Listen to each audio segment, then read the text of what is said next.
നമസ്കാരം. രാഹുൽ ഗാന്ധിയുടെ കൂടെ നിങ്ങൾ കാണുന്നത് മുഹമ്മദ് യൂനുസ് ആണ്. അതായത് ബംഗ്ലാദേശിന്റെ പ്രധാനമന്ത്രി.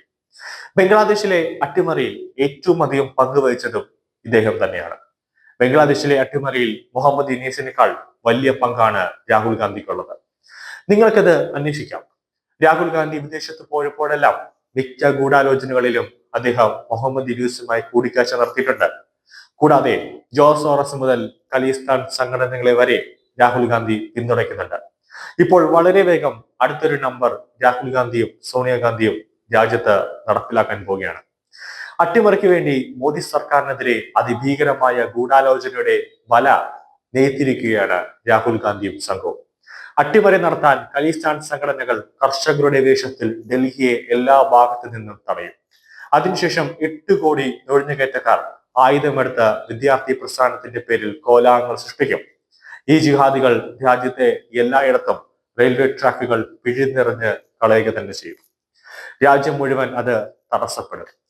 രാഹുൽ ഗാന്ധിയുടെയും സോണിയാഗാന്ധിയുടെയും രണ്ട് പ്രസംഗങ്ങൾ ശ്രദ്ധിച്ചാൽ എല്ലാ കാര്യങ്ങളും വ്യക്തമാകും. രാഹുൽ ഗാന്ധി പറയുന്നത് ഇങ്ങനെയാണ്: രാജ്യത്തെ യുവാക്കൾ തെരുവിലിറങ്ങി മോദിയെ വടികൊണ്ടടിക്കും. സോണിയാഗാന്ധി പറയുന്നത് രാജ്യത്തെ യുവാക്കളും പൗരന്മാരും വീടുകളിൽ നിന്നിറങ്ങി തെരുവിലിറങ്ങി ശക്തമായി പ്രതിഷേധിക്കേണ്ട സമയം അതിക്രമിച്ചിരിക്കുന്നു. നിങ്ങളൊക്കെ ഈ വാക്കുകൾ ലാഘവത്തോടെ കാണുന്നുണ്ടെങ്കിൽ ഞാനത് ഗൗരവമായാണ് കാണുന്നത്. രാജ്യദ്രോഹത്തിന്റെ പണി പടിപടിയായി ഉയർന്നുകൊണ്ടിരിക്കുകയാണ്. അതായത് 2014, 2019 നമ്മുടെ ഇന്ത്യൻ റെയിൽവേ ഒരു പ്രശ്നവുമില്ലാതെ ഓടിക്കൊണ്ടിരിക്കുകയാണ്. 2024 നരേന്ദ്രമോദി സർക്കാർ അധികാരമേറ്റ് സത്യപ്രതിജ്ഞ കഴിഞ്ഞതിന്റെ കുറച്ച് ദിവസം കഴിഞ്ഞപ്പോഴാണ് ട്രെയിനുകൾ അട്ടിമറിക്കാൻ ഓരോ ശ്രമങ്ങൾ നടക്കുന്നത്. ആദ്യം ഇത് നിസ്സാരമായി റെയിൽവേ പോലീസും റെയിൽവേ മന്ത്രാലയവും എടുത്തു. ചിലപ്പോൾ ലോക്കോ പൈലറ്റിന്റെ പിഴവ് മൂലമായിരിക്കാൻ സംഭവം. പക്ഷേ അന്വേഷിച്ച് ഓരോ ദിവസവും ട്രെയിനുകൾ അട്ടിമറിക്കാനായി ഒരു ശ്രമം നടക്കുന്നു എന്ന ലോക്കോ പൈലറ്റുമാരുടെ നിർദ്ദേശം, ലോക്കോ പൈലറ്റുമാരുടെ പരാതിയിൽ റെയിൽവേ പോലീസും ഇന്ത്യൻ റെയിൽവേയും കാര്യമായി ഉയർന്നു പ്രവർത്തിച്ചപ്പോൾ അവർ കണ്ടെത്തിയ ഒരു പ്രധാനപ്പെട്ട കാര്യം, ട്രാക്കുകളിൽ ഇരുമ്പ് ദണ്ടുകൾ, ഇഷ്ടികകൾ, വലിയ മരത്തടികൾ, വലിയ ദണ്ടുകളെല്ലാം വഹിക്കുന്നുണ്ട്. അതായത് ട്രെയിനിനെ അട്ടിമറിച്ച് ട്രെയിൻ യാത്രക്കാരെ കൂട്ടക്കുരുതി നടത്തുക. ഇതിന്റെ പിന്നിൽ അന്വേഷിച്ചെത്തിയപ്പോൾ എല്ലാം ചെന്നെത്തുന്നത് ജിഹാദികളുടെ അടുത്തേക്കാണ്. പള്ളികളിൽ മുസ്ലിമുകളുടെ വേഷത്തിൽ വരുന്ന മത തീവ്രവാദികൾ, ഇവരെയൊക്കെയാണ് ഇപ്പോൾ NIA അറസ്റ്റ് ചെയ്ത് ചോദ്യം ചെയ്തുകൊണ്ടിരിക്കുന്നത്.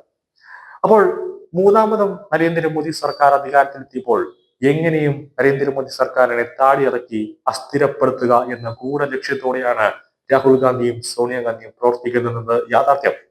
2019 നരേന്ദ്രമോദി സർക്കാർ അധികാരത്തിലെത്തി കുറച്ചു മാസം കഴിഞ്ഞതിന് ശേഷം, അതായത് ഒരു വർഷം തീരുന്നതിന് ശേഷമാണ് വീണ്ടും നരേന്ദ്രമോദി തന്നെ അധികാരത്തിലെത്തുമെന്ന് രാഷ്ട്രീയ നിരീക്ഷകർ പറയുന്നു.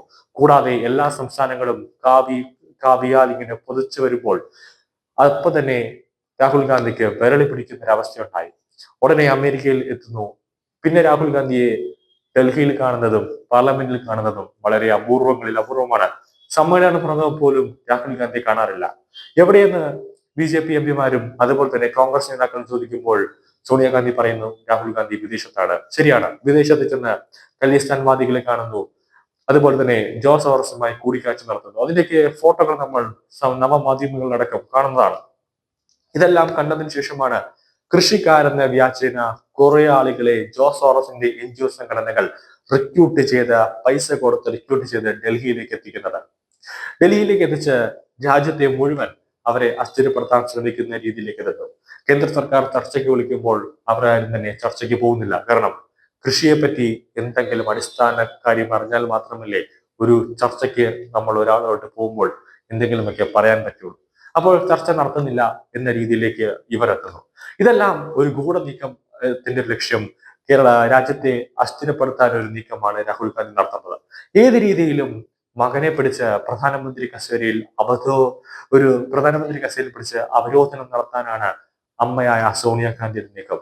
അതിനുവേണ്ടി എന്ത് തറവേലയും എന്ത് രാജ്യദ്രോഹ പ്രവൃത്തിയും ചെയ്യാൻ സോണിയാഗാന്ധിക്ക് മടിയില്ല. കാരണം കോൺഗ്രസ് ഭരിച്ചിരുന്ന സമയത്ത് തന്നെ പ്രധാനമന്ത്രിമാർക്കും രാഷ്ട്രപതിക്കും മറ്റ് മന്ത്രിമാർക്കും സൈനികത്തിന്റെ ഉന്നത ഉദ്യോഗസ്ഥർക്ക് പോലും ഏറ്റവും വില കുറഞ്ഞ പ്ലെയിനുകളാണ് വന്നത്. അങ്ങനെയാണ് അഗസ്ത്യ വെറ്റ്ലാൻഡ് കേസ് അഴിമതികൾ പൊങ്ങി വരുന്നത്. അതൊക്കെ കിടക്കുമ്പോൾ തന്നെയാണ് സോണിയാഗാന്ധിയുടെ രാജ്യത്തെ തകർക്കാനുള്ള നീക്കം ഒരിക്കലും അത് വില പോകില്ല, വിജയിക്കില്ല എന്നുള്ളത്. കേന്ദ്രം പണി തുടങ്ങിയിരിക്കുകയാണ്. അമേരിക്കയിൽ തന്നെ ചെന്ന് ജോർജ് സോറസിനെ പൊക്കാൻ കേന്ദ്രത്തിന് അറിയാഞ്ഞിട്ടല്ല, പിന്നെ കാത്തിരിക്കുകയാണ്.